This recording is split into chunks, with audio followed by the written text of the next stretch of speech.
Hello, good evening, and welcome to another episode of Brett's Old Time Radio Show. And welcome to my home here in beautiful Lyme Bay. I can confirm I'm feeling a lot better today. As you may have noticed, I've not really been myself for a couple of days. I've just not felt right. I've had an upset stomach and I've had a bug. I think there's been a bug going around and I've definitely paid the price. However, today I'm definitely feeling a lot more myself. Bit tired, but no, I'm definitely on the mend. So brilliant news. Look, thank you for joining me once again for our regular late night visit to those dusty studio archives of old time radio shows right here at my home on the south coast of the United Kingdom. I'm Brett, I'm your host for our nighttime podcast. Welcome to another episode. I've got Facebook, Instagram and YouTube. They're all called Brett's Old Time Radio Show. And if you could follow me, oh well, that would be absolutely top notch. I've got a supporter page as well at patreon.com/Brett's Old Time Radio Show. So, give it a little look. That'd be good. Time now for our latest adventure in Egypt with Rocky Jordan. This one was first broadcast on the 13th of November, 1949. It's called The Strange Death of Van Dorn. Buy wisely. Buy for flavor. Buy Del Monte. Del Monte, the brand you trust for flavor in so many good foods. Time now for Rocky Jordan, brought to you by Del Monte Foods, the brand preferred by more women than any other line of canned fruits and vegetables in the world.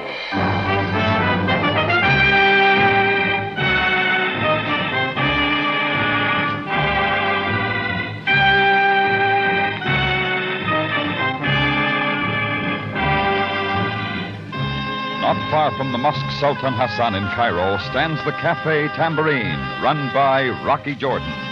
The Café Tambourine, crowded with forgotten men, alive with the babble of many languages. For this is Cairo, where modern adventure and intrigue unfold against the backdrop of antiquity. Del Monte presents Rocky Jordan and this week's story, The Strange Death of Van Dorn.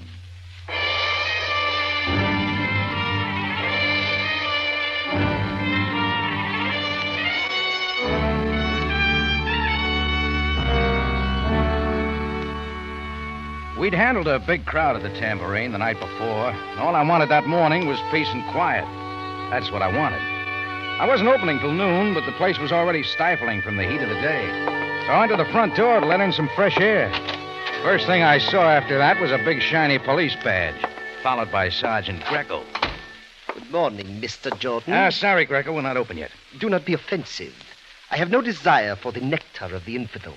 Then you're in the wrong place, aren't you? Most certainly not. You will please accompany me now. Some other time, Greco. I'm busy. Mr. Jordan, it will interest you to know that I act under orders of the Captain Sabaya, who awaits you outside. He does, huh? Oh, yeah. Now, Mr. Jordan, shall we go? As long as Sam's asking.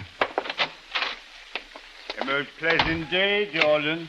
Oh, why'd you trade your limousine in for a Jeep, Sam? The nature of the journey demands it. You will drive, Greco. Your command, Captain. What's it about, Sam? You will enjoy a ride into the hot desert, would you not? Sorry, it doesn't fit with my plans. But unfortunately, it will be necessary. That an order? Get in, Jordan. So I got in and we started out. Sam wasn't talking yet, and I couldn't figure it.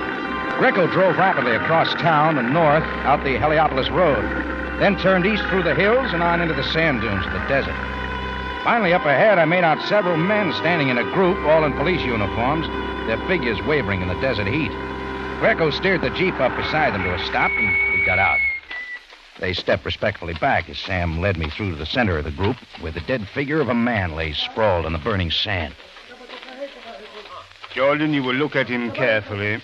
I've already seen enough. You know him, then? Not his name. He's been in the Tambourine a few times. When last? As a matter of fact, just last night. Came in with a girl. You would recognize her if you saw her again? Yeah, I think so. Real blonde, round face, attractive. I didn't get her name either. She hadn't been in before. And you know absolutely nothing more of this man? Only that he was Dutch, judging from his accent, that's all. Very well. Oh, it's hot. How do I fit in, Sam? The investigating officers found only a pack of tambourine matches in his pocket, so I decided to drive you out for possible identification. Why to this forsaken place? Look here, I am not enjoying the heat any more than you. Could have waited till you got him back to Cairo. I prefer to act quickly in these matters. How did it happen? Well, we are not yet sure. Small bruise on his forehead, that's all I see. Captain Sabaya, Yes, Greco. Father Bay wishes a word with you about his passport. Pardon me, Jordan. Please wait here a moment with Greco. You appear most ill at ease, Mr. Jordan. There's nothing a cold beer wouldn't cure. Join me? So carefully your eyes avoid the man who lies in the sand. You, want the truth, Greco? I could hardly expect it from such as you. I dragged him out here with my own hands and shot him. What is that you... God, you insolent tongue, Mr. Jordan. All right, supposing we both break it off, huh? You will soon learn how to speak with respect to the police. Greco, enough of this. Assist the men with the body. At once, Captain. Oh, this is most unusual, most unusual. Sam, you better find some shade. It is not the heat this time, Jordan. Father Bay, the medical examiner, has just informed me how the man died. Yeah? How? He froze to death. Sam said it with a straight face, and Forty Bay stuck to his report. There wasn't any argument. The man found in the burning sand had died by freezing.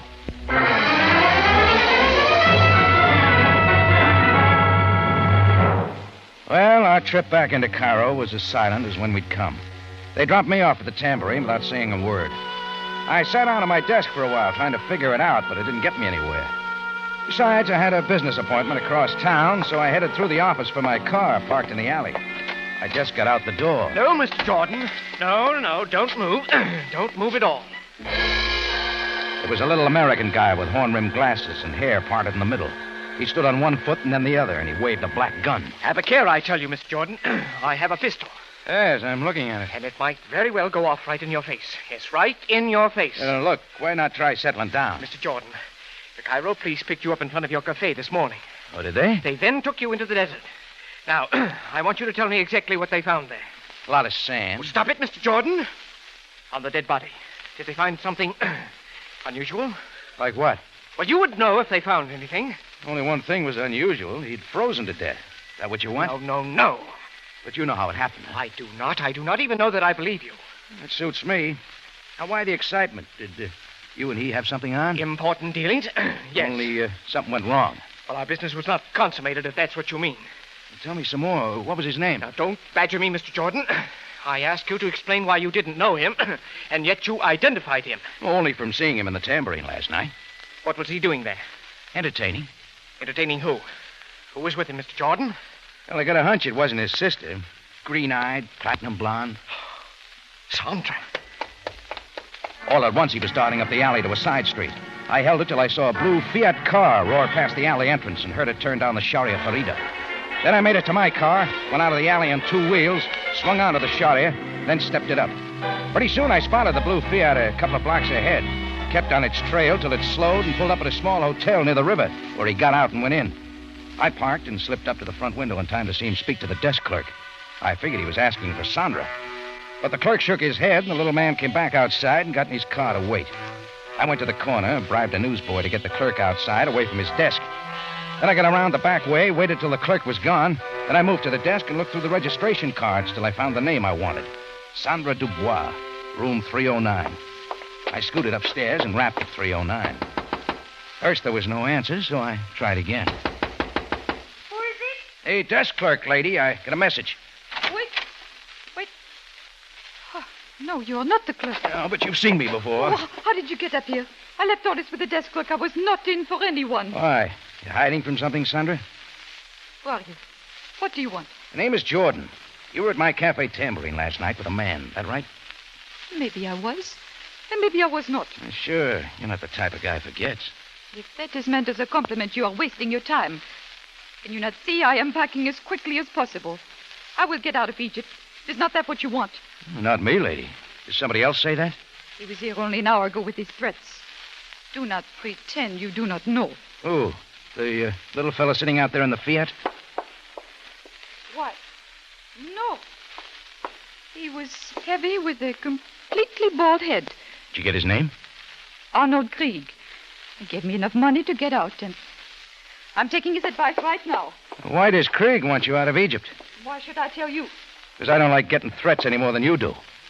Now, look, maybe we can help each other, Sandra. At least you're not holding a gun. No, I don't carry one. Who is the fellow out there in the Fiat? His name is Hagen.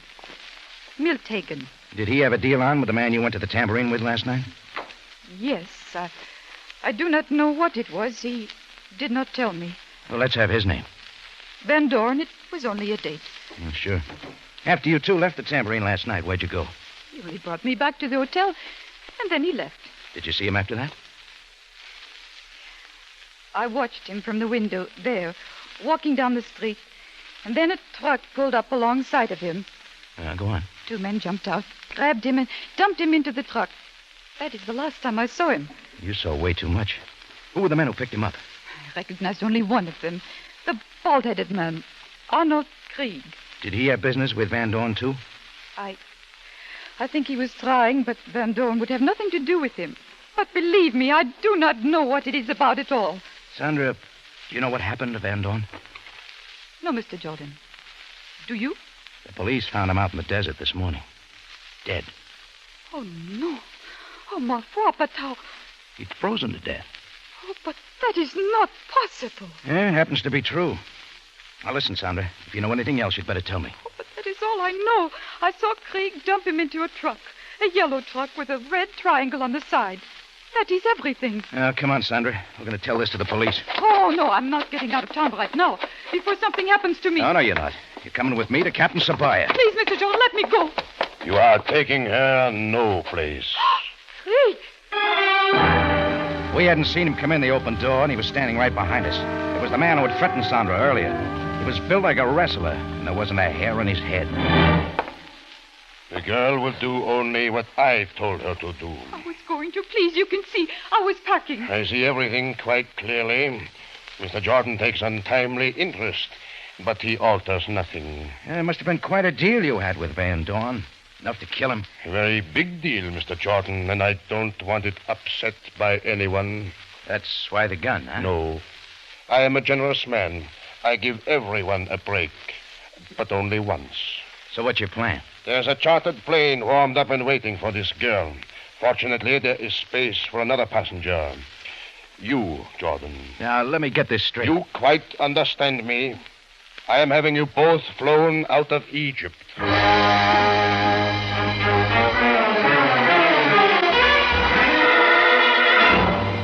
Del Monte Foods is presenting tonight's adventure with Rocky Jordan.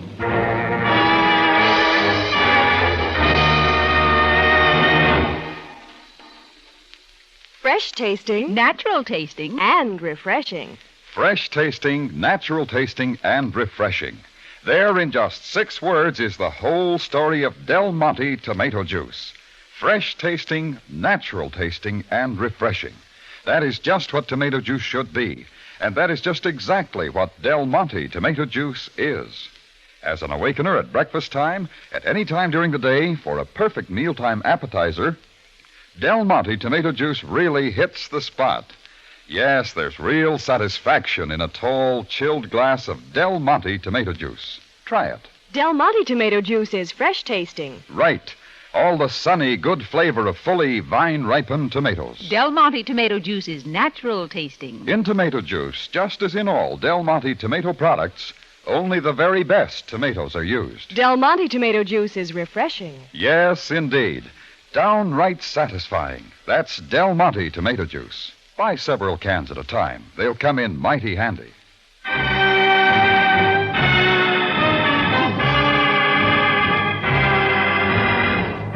And now we take you back to Cairo and tonight's Rocky Jordan story, The Strange Death of Van Dorn.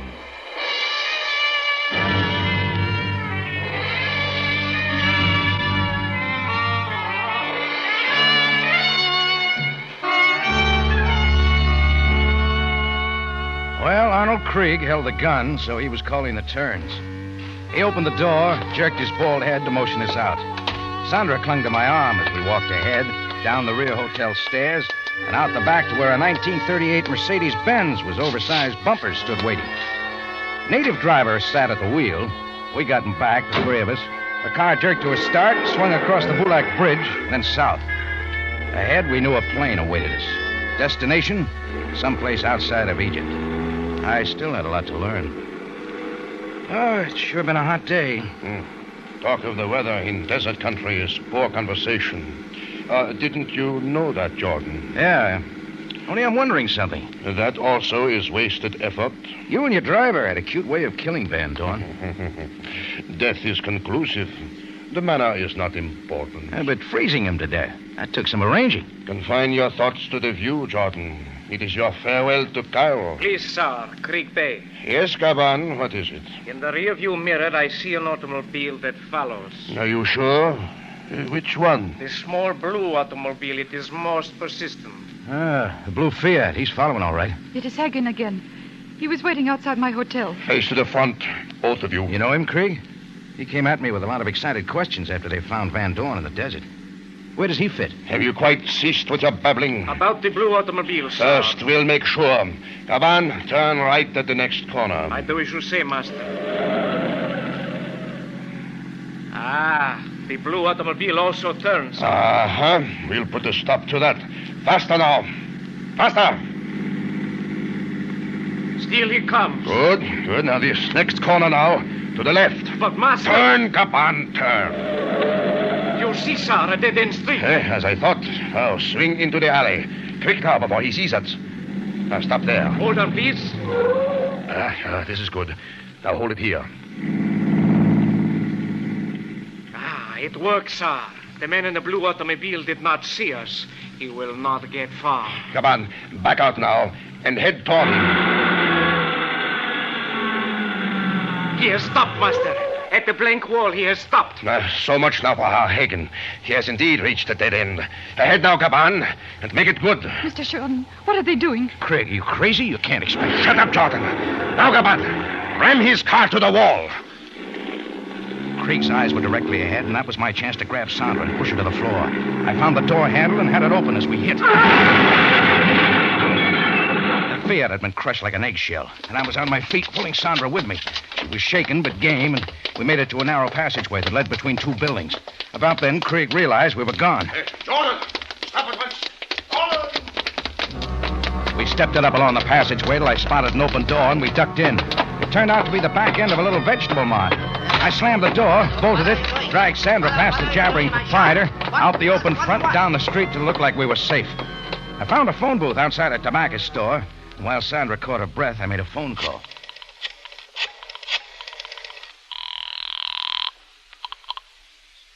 Captain Sabaya speaking. Hello, Sam. It's Rocky. Jordan, I was about to call you. Now, give up the idea and get over to the Sharia Idfu, just off El Mar. There's a smashed-up Fiat. And why should a street accident interest me? Not an accident, Sam.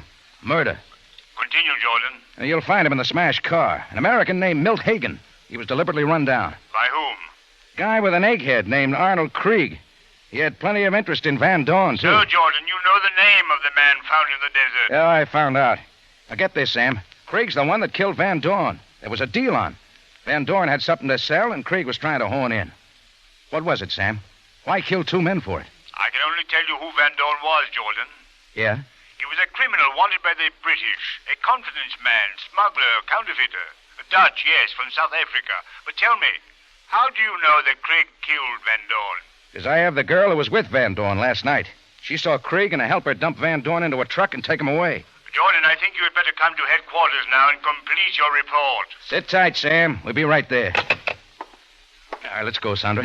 No, Mr. Jordan.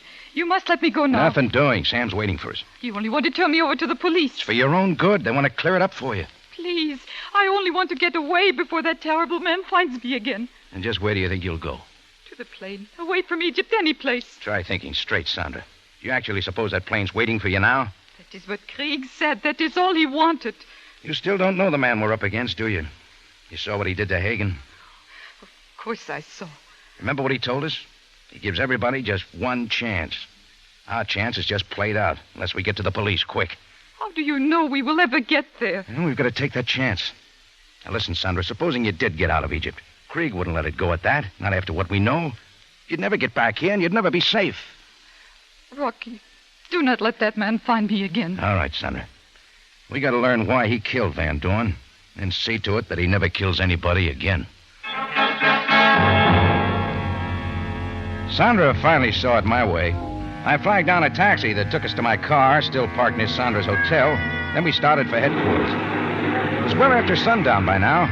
Seemed like a long time since I'd looked down at Van Dorn's body in the desert that morning and found out how he died. We were spinning along one of the residential streets when suddenly my foot hit the brake pedal. Why are you stopping? Sandra, look at that card there in the window of that house. Does it mean anything to you? Why, the red triangle. It is just like the sign I saw on Krieg's truck. You know what the card is? An ice card. Then it was an ice truck. Of course. Why didn't I think of that before?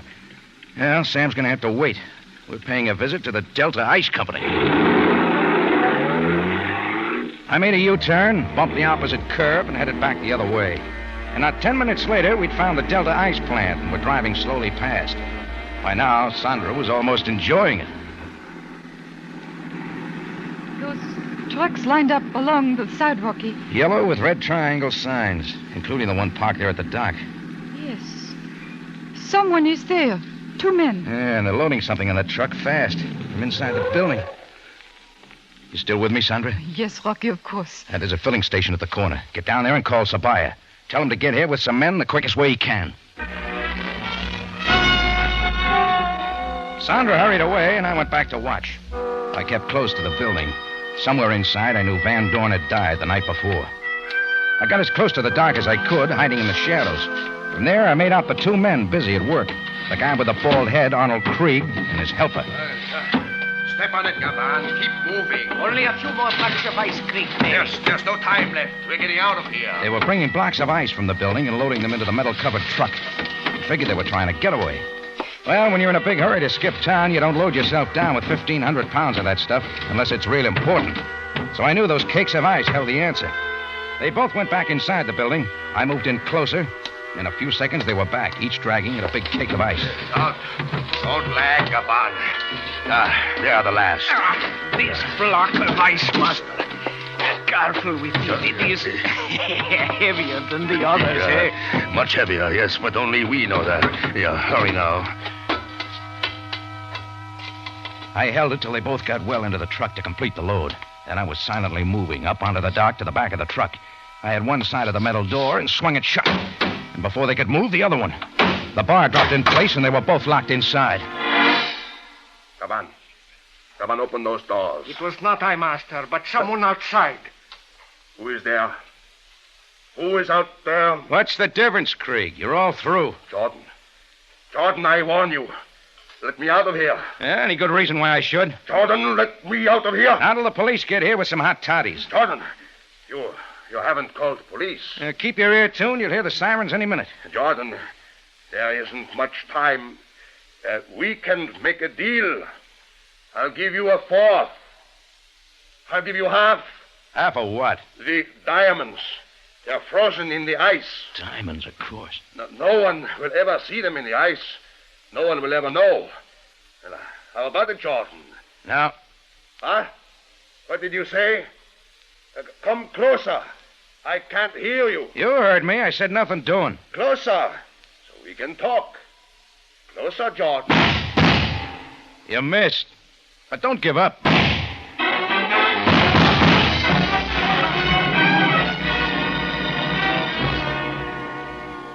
Well, Krieg kept firing into the metal door till his clip was empty. Then I walked over and sat down on a step to wait for Sam Sabaya. I was kind of sorry I hadn't sent word for him to bring an ice pick.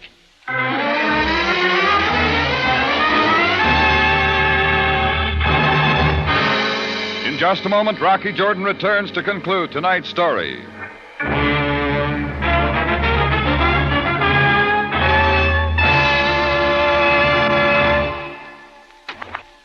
When the gang gets together for a steak fry, chances are you'll hear a lot of opinions on how it should be done. But when it comes to catsup, they'll all agree. I want a catsup with plenty of zip. Real snappy tomato flavor. And that's just what you get in Del Monte catsup. Zesty, lively, real tomato flavor at its best. Yes, that wonderful flavor you find only in the best tomatoes, fully ripened on the vine. And that specially good flavor is brought to perfection with pineapple vinegar. Pineapple vinegar. There's the big secret of that marvelous Del Monte catsup flavor. Pineapple vinegar is superlative vinegar. It brings out all the best flavor of the other ingredients, especially tomato flavor. And only Del Monte catsup has pineapple vinegar. So remember, when you want a hearty, spiced tomato flavor, when you want a real He-Man catsup, when you want tomato flavor at its best, you want Del Monte catsup. Try Del Monte catsup soon. You'll like it. And for all its goodness, Del Monte catsup costs less than many other quality brands. Back now to Rocky Jordan for the conclusion of tonight's story.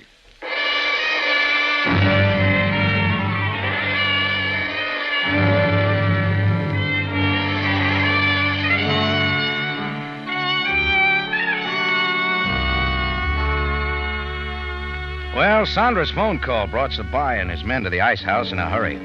We opened the doors of the truck then, and my two captives came out as meek as kittens. We all went down to headquarters, bringing the truck along, still loaded with the ice. Krieg and Gaban were booked on a charge of double murder. After questioning, Sandra went back to her hotel to unpack. And Sergeant Greco, with a couple of others, set to work chipping up the blocks of ice and melting them. Sam and I waited in his office till Greco finally came in. Captain Sabaya, I am now most happy to make my report. Proceed, Greco. You assigned me to chop up and melt certain blocks of ice taken from the truck of the Delta Ice Works relative to the... Yes, Greco. What did you find? In the first 3 blocks of ice, I found nothing. But in the 4th, I made a most remarkable discovery. In the ice, they could not be detected, but through the process of melting, I discovered these. Place them on the desk. Let me see. Diamonds, Capitan. Surely of great value. That is my discovery. Yeah, there they are, Sam, just like Krieg said. Yes, and all genuine. There is little doubt. I trust then, Capitan, that you are pleased? Just keep chopping the rest of the ice, Greco. You may find some more. Mr. Jordan, it may interest you to know that I take orders only from Captain Sabaya. Yes, and you take them very well, Greco. When you have finished with the ice, please report to me again. Your command, Capitan.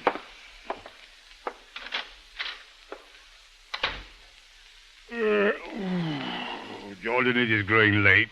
I would complete my dossier on this case quickly. Now, then, Dorn in Egypt illegally. With a lot of hot diamonds he'd smuggled in from South Africa. He must have had a buyer in Hagen. Correct. The American consul informs me that Hagen was a jeweler from New York. Yeah, they set up a deal. Maybe Hagen even made a first payment in the diamonds. That's when Arnold Krieg got wind of it and decided to get the diamonds at any price. Krieg confesses that he was manager of the ice company, obviously a front for his diamond smuggling ring. Well, that's it. He wanted the diamonds, but Van Dorn wouldn't sell, preferring to do business with Hagen. So Krieg got tough, picked Van Dorn up last night, took the diamonds from him, knocked him out, and dumped him in the deep freeze room at the ice house. A real convenient way to kill him. Yeah. In the meantime, he hid the diamonds in his usual manner by freezing them in the ice until he could smuggle them out of the country. And after that, all he thought he had to do was dump Van Dorn's body out in the desert, knowing he'd thaw out and hoping nobody'd know how he died. The Krieg might have got away with it, too, except for what Sandra saw from her hotel window. Yes, as you say. Well, that about buttons it up, Sam. I guess I'll be getting back to the tambourine. Yes, and I will be getting home to my dear family. Well, good night, Jordan. Good night, Sam. Oh, don't forget to put out the card for the Iceman, huh?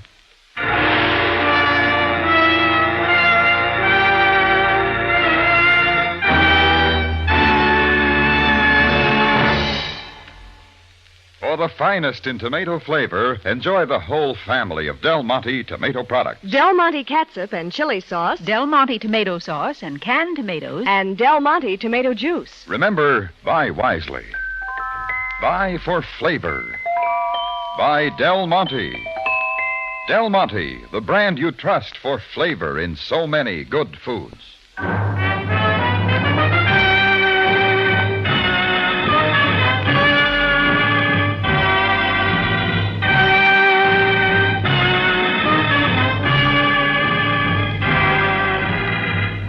Rocky Jordan, written by Gomer Cool and Larry Roman, stars Jack Moyles in the title role with Jane Avello as Sam Sabaya, and is produced and directed by Cliff Howell, with original music composed and conducted by Richard Arant. Remember, you have a date next week at the Cafe Tambourine, run by Rocky Jordan. Same time, same station. And the story is The Big Heist.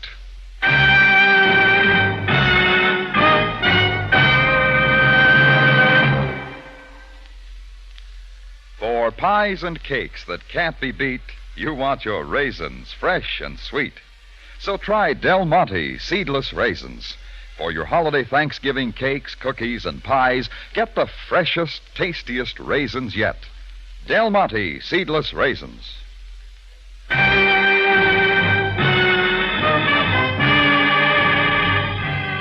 Larry Thor speaking. Rocky Jordan is presented over CBS, the Columbia Broadcasting System.